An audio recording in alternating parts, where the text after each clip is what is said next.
चलो चलो जल्दी जल्दी चढ़ो, ट्रेन बस चलने ही वाली है। अरे मुझे भी तो आगे जाने दो। अरे मुझे जाने दो, मेरे हाथ में बहुत सारा सामान है। ओ कुली, हम पैसेंजर है, पहले हम चढ़ेंगे। पैसे कमाने की कुछ ज्यादा ही जल्दी रहती है तुम लोगों को। चलो हटो पीछे।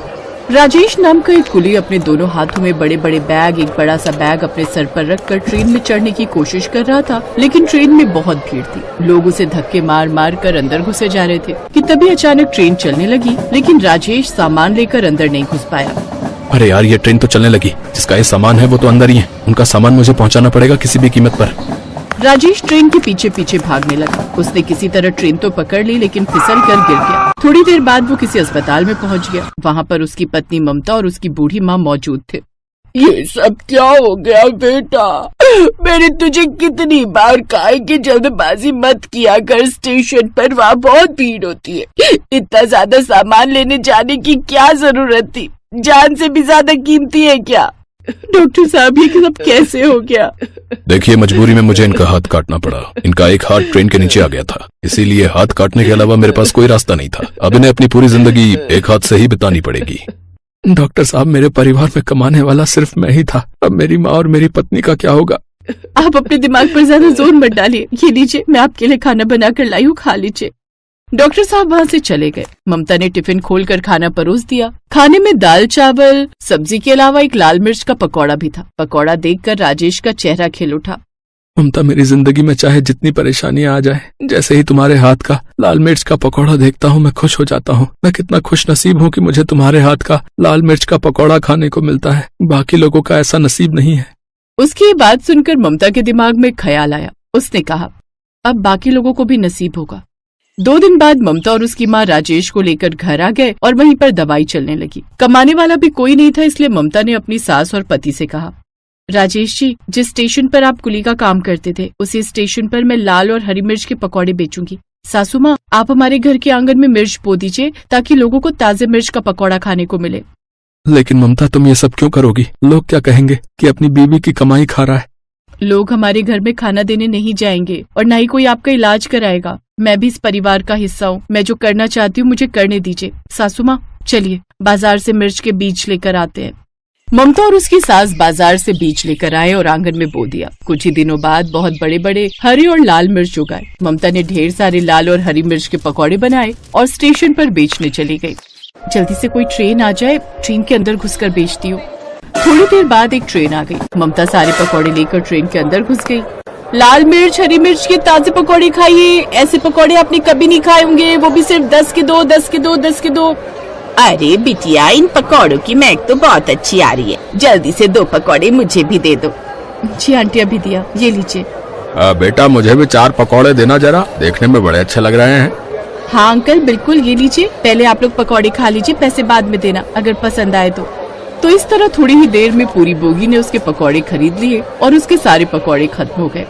बेटा, तुम्हारे हरी मिर्च और लाल मिर्च के पकौड़े तो बड़े ही स्वादिष्ट हैं। इसमें कोई मिलावट भी नहीं है, बिल्कुल शुद्ध लग रहे हैं।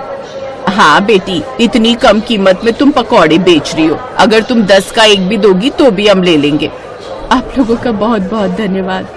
कुछ ही देर में सारे मिर्च के पकौड़े बेचकर वो ट्रेन के बाहर आ गई। उसी ट्रेन के अंदर बहुत सारे मोमोज बेचने वाले, खाना बेचने वाले लड़के भी थे। उनका एक समोसा तक भी नहीं बिका। अरे ये औरत तो हमारी यूनियन की भी नहीं है। इसे स्टेशन पर किसने अलाउ किया पकौड़े बेचने के लिए? इसके मिर्च के पकौड़े खाने के बाद ना ही हमारा समोसा बिक रहा है और ना ही तेरा खाना। इसका कुछ ना कुछ तो करना ही होगा। सारे पकौड़े बेचकर वो खुशी खुशी घर चली गई। उसका पति और सास बहुत खुश हुए। बहू, इस दुनिया में हर सास को तुम्हारे जैसी ही बहू मिले। तुमने तो पहले ही दिन कमाल कर दिया। तुम्हारे हाथ के लाल हरी मिर्च के पकौड़े तो कुछ ही घंटों में बिक गए। हाँ सासू माँ, पर मुझे उम्मीद नहीं थी। कल मैं इससे दुगने पकौड़े लेकर जाऊंगी। अब हमारी जिंदगी में किसी चीज की कमी नहीं रहेगी। ऐसे ममता हर दिन स्टेशन पर जाती और जो भी ट्रेन आती उसके अंदर घुसकर सारे मिर्च के पकौड़े बेचकर थोड़ी ही देर में वापस आ जाती। दूसरी तरफ उसी स्टेशन का स्टेशन मास्टर दफ्तर में बैठकर खाना खा रहा था कि तभी उसने अपने एक नौकर को बुलाया। अरे गोलू, जरा इधर आओ। मेरी बीवी हर रोज वही खाना भेज देती है। जाओ देखो, स्टेशन पर कोई अचार वचार बेच रहा हो तो लेकर आओ। अरे सर जी, आज मैं आपके लिए एक ऐसी चीज लेकर आऊंगा कि आपकी आत्मा खुश हो जाएगी। गोलू बाहर आया। स्टेशन मास्टर को बोल तो दिया, अब मैं आखिर ऐसा क्या लेकर जाऊं कि उनकी आत्मा खुश हो जाए। कभी कभी मैं भी ना बहुत ज्यादा ही बोल देता हूँ। तभी उसे ममता दिखाई दी जो कि स्टेशन पर लाल हरी मिर्च के पकौड़े बेच रही थी। गोलू उसके पास पहुंच गया। अरे बहन जी, ये मिर्ची के पकौड़े मैंने स्टेशन पे पहली बार देखे हैं। खुशबू बड़ी अच्छी आ रही है। मेरा मालिक इसे खाकर बहुत खुश होगा। ऐसा कीजिए 50 रुपए के पकौड़े पैक कर दीजिए। हाँ हाँ, अभी देती हूँ। गोलू पकौड़े लेकर स्टेशन मास्टर के पास पहुँच गया। उसने जैसे ही पहला लाल मिर्च का पकौड़ा खाया, गोलू, तुमने बिल्कुल सही कहा था। आज मेरी आत्मा ही खुश हो गई। ऐसा मिर्च का पकौड़ा मैंने आज तक नहीं खाया। जिसने भी ये पकौड़े बनाए उसके पैर छूने चाहिए भाई। स्टेशन मास्टर सारे पकौड़े खा गया। तो इस तरह ममता का काम बहुत अच्छा चलने लगा था। फिर एक रोज ममता जैसे पकौड़े बेचने के लिए ट्रेन के अंदर चढ़ी, कुछ लड़कों ने उसे धक्का दे दिया और उसके सारे पकौड़े स्टेशन पर ही गिर गए। उन लड़कों ने उसे घेर लिया। देखकर नहीं चल सकते तुम लोग? मेरे सारे पकौड़े गिरा दिया। मैडम, हम देख कर ही चल रहे थे। हमने जानबूझकर तुम्हारे पकौड़े गिराए। और अगर आज के बाद इस स्टेशन पर ये लाल हरी मिर्च के पकौड़े बेचती नजर आई ना, तो तेरा चेहरा भी लाल कर दूंगा, लाल मिर्च की तरह। मेरे सारे पकौड़े गिरा दिए? कोई दादागिरी है क्या? तुम लोग भी तो यहाँ समोसे, कोल्ड ड्रिंक, चाय खाना बेचते हो। मैं तो मना नहीं करती। हम सब लोगों का यूनियन है समझी, और तू इस यूनियन का हिस्सा नहीं है। और अगर तू इस यूनियन में हिस्सा लेना भी चाहेगी ना, तो भी हम तुझे हिस्सा लेने नहीं देंगे। क्योंकि तेरा पकौड़ा खाने के बाद ना ही कोई हमसे समोसा खरीदता है, ना ही कोई कोल्ड ड्रिंक, और ना ही कोई खाना, समझी। चल भाग जाए ऐसे, दोबारा दिखाई मत दियो। उन लड़कों ने ममता को जोर से धक्का दिया और वहाँ से भाग गए। इधर ममता सीधा स्टेशन मास्टर से टकरा गई। अरे, देखकर नहीं चल सकती थी क्या? है? कौन हो तुम, और तुम रो क्यों रही हो? इससे पहले कि ममता कुछ बोल पाती, वहाँ पर भागता हुआ गोलू आ गया। अरे सर जी, ये वही बहन जी है जो स्टेशन पर लाल हरी मिर्च के पकौड़े बेचती हैं। इन्हीं के पकौड़े खाकर आप खुश हो गए थे? हैं? क्या? हाँ सर जी, लेकिन यहाँ पर कुछ यूनियन वालों ने मेरे साथ बदतमीजी की। उन्होंने मुझे धमकी भी दी। ममता ने सारी घटना स्टेशन मास्टर को बता दी। रुको, तुम फिक्र मत करो, चलो मेरे साथ। गोलू, ये जितने भी चाय समोसे बेचने वाले हैं, इन लड़कों को इकट्ठा करो जरा, मेरे ऑफिस में लेकर आओ। जल्दी से जाओ, जल्दी जाओ। स्टेशन मास्टर ममता को अपने ऑफिस लेकर चला गया। थोड़ी देर बाद गोलू उन सारे लड़कों को लेकर आ गया। भाई, तुम लोगों को मैंने यहाँ पर पैसे कमाने का मौका दिया, परमिशन दी। इसका ये मतलब ये नहीं है कि तुम किसी औरत के साथ बदतमीजी करोगे, समझ गए? वो भी बेचारी अपना परिवार पालने के लिए यहाँ कमाने आई थी, और तुमने इनके साथ ये किया। आज के बाद ये बहन इसी स्टेशन पर मिर्च के पकौड़े बेचेगी, समझ गए? मैं इनके लिए एक बहुत बड़ी दुकान खोल कर दूंगा। इनके पकौड़े मुझे बहुत पसंद है। अरे सर, गलती हो गई सर, हमें माफ कर दीजिए सर, हमसे गलती हो गई। चलो ठीक है, अब निकलो यहाँ से। आज के बाद कोई भी बदतमीजी की तो सारी गुंडागर्दी निकाल के रख दूंगा, बता रहा हूँ। तो इस तरह स्टेशन मास्टर ने स्टेशन पर ही एक बहुत अच्छी दुकान खोलकर ममता को दे दी, और वो वहीं पर अपने लाल हरी मिर्च के पकौड़े बनाने लगी। अब वो अपने पति के कुली के काम से 20 गुना ज्यादा कमाने लगी, और सब लोग खुशी खुशी रहने लगे।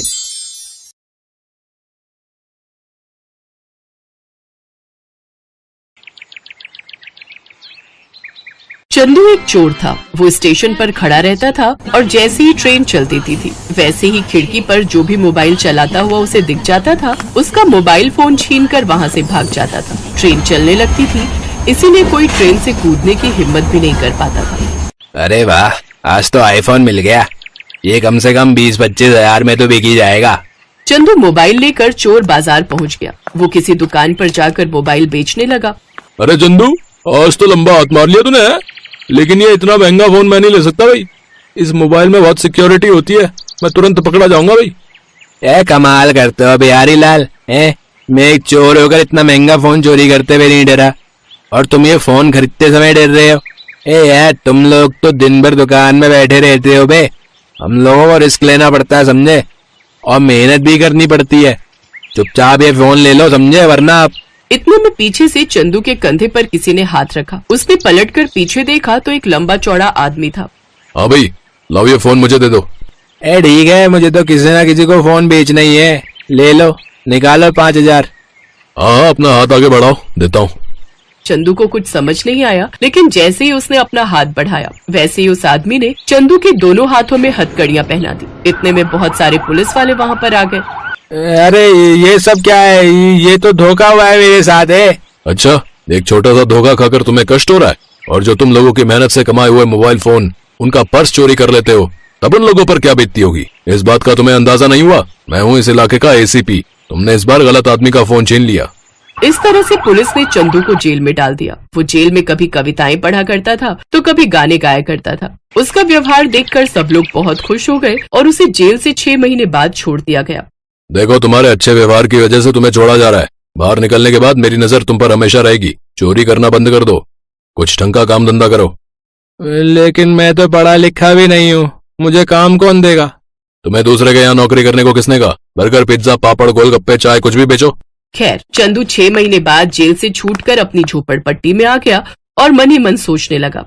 एसीपी साहब ने बिल्कुल सही कहा। आखिर कब तक मैं चोरी करता रहूंगा, बार बार पकड़ा जाऊंगा। मैं अभी तक स्टेशन पर चोरी करता था, तो अब स्टेशन ही एक तरीके से मेरा घर बन चुका था। तो मैं क्यों ना स्टेशन पर ही चाय या गोलगप्पे बेचूं। चाय तो बहुत लोग बेचते हैं, मैं ऐसा करता हूँ, गोलगप्पे बेचता हूँ स्टेशन पर। अगले दिन ही चंदू ने गोलगप्पे की एक टोकरी बना ली और अपनी खोपड़ी पर रखकर स्टेशन पहुंच गया। तभी स्टेशन पर ट्रेन आ गई और चंदू गोलगप्पे की टोकरी खोपड़ी पर रखकर ट्रेन के अंदर घुस गया। गोलगप्पे ये खा लो, गोलगप्पे ये। मेरे गोलगप्पे का पानी देखते ही आप लोगों के मुंह में पानी आ जाएगा। हाँ। अरे भाई साहब, ये गोलगप्पे कैसे दिए? 10 का 4। अरे बाप रे, गोलगप्पे में मटर की जगह सोना चांदी डालते हो क्या? बिल्कुल टोपा हो क्या भैया। सोना चांदी गोलगप्पे के अंदर कौन डालता है? और अगर सोना चांदी डालकर बेचूंगा अभी तो 10 रुपए का 4 नहीं, 10 लाख का 1 बेचूंगा मोटे। खाना तो खाओ वरना प्रभु के गुण गाओ। अरे नहीं भाई, हमें नहीं खाना इतना महंगा गोलगप्पा। लेकिन लड़कियों और औरतों को तो गोलगप्पे बहुत पसंद होते हैं। वैसे भी ट्रेन के अंदर गोलगप्पे कहाँ मिलते हैं? कम से कम भाई साहब गोलगप्पे बेच तो रहे, यही बहुत बड़ी बात है। लाओ भैया, इधर ले आओ, हमें गोलगप्पे खिलाओ। दिन भर मेहनत करके उसने 300-400 रुपए कमा लिए, लेकिन जब वो घर पहुंचा तब वो ज्यादा खुश नहीं था और बहुत थक भी चुका था। पहले तो मुझे लगा कि चोरी करने से अच्छा गोलगप्पे बेचना होगा, लेकिन मैं एक प्लेट गोलगप्पे में सिर्फ 3 रुपए कमा पाता हूँ। इससे अच्छा तो मेरा चोरी का धंधा था। एक झटके में 3-4 हजार अंदर कर लेता था मैं। गोलगप्पे का सहारा लेकर ही कुछ अलग सोचना पड़ेगा। चंदू रात में प्लान सोचने लगा और सोचते सोचते सो गया और उसे एक आइडिया आया। सुबह उठकर उसने फिर से गोलगप्पे की टोकरी तैयार की और ट्रेन के अंदर घुस गया। गोलगप्पे ये 10 के 20 से, खा लो तीखे और चटपटे गोलगप्पे 10 के 20 से। 10 के 20 गोलगप्पे सुनकर ट्रेन में बैठे सभी यात्री हैरान हो गए। ओए गोलगप्पे वाले, इतने सस्ते गोलगप्पे क्यों बेच रहा भाई? 20 दिन पुराने खराब गोलगप्पे तो नहीं बेच रहा है? उस आदमी की बात सुनकर चंदू को गुस्सा आया। उसने उस आदमी से कहा, तुम लोगों को हर बात में समस्या होती है। महंगा बेचो तो भी दिक्कत, सस्ता बेचो तो भी दिक्कत।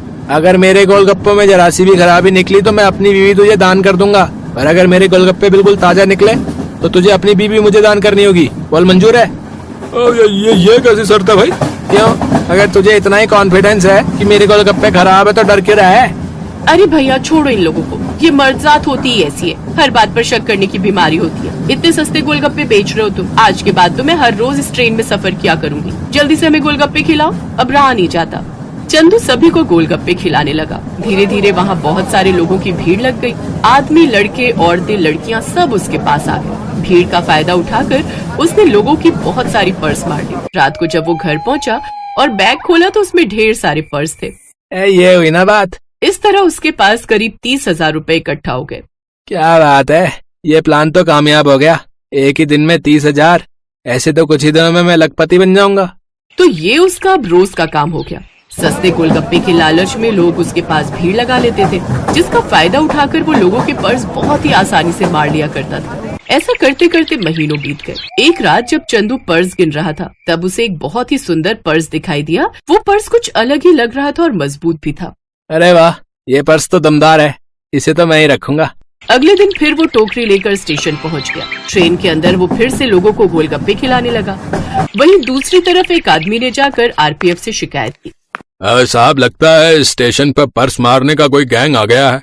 अगर ऐसा कुछ होता तो हमें पता न चलता। यहाँ स्टेशन पर हर तरफ सीसीटीवी कैमरे लगे हुए हैं। अगर कोई चोर होता तो पकड़ा जाता। मेरा बेशकीमती पर्स चोरी हो गया है, मुझे लगा यही चोरी हुई होगी। तभी वहाँ चंदू आ गया और जोर जोर से आवाजें लगाने लगा। जल्दी जल्दी आओ, लूट लो 10 के 20, 10 के 20 गोलगप्पे। तभी आरपीएफ ऑफिसर की नजर उस पर गई। मैं काफी महीनों से देख रहा हूँ, ये पानीपुरी वाला जैसे ही आता है वैसे ही हजारों लोगों की भीड़ लग जाती है। हाँ साहब, आप भी एक बार चक्कर देखिए। आरपीएफ ऑफिसर उस आदमी के साथ चंदू के गोलगप्पे खाने चला गया। गोलगप्पे तो उसे बहुत पसंद आए। ये लो चंदू, पैसे काट लो।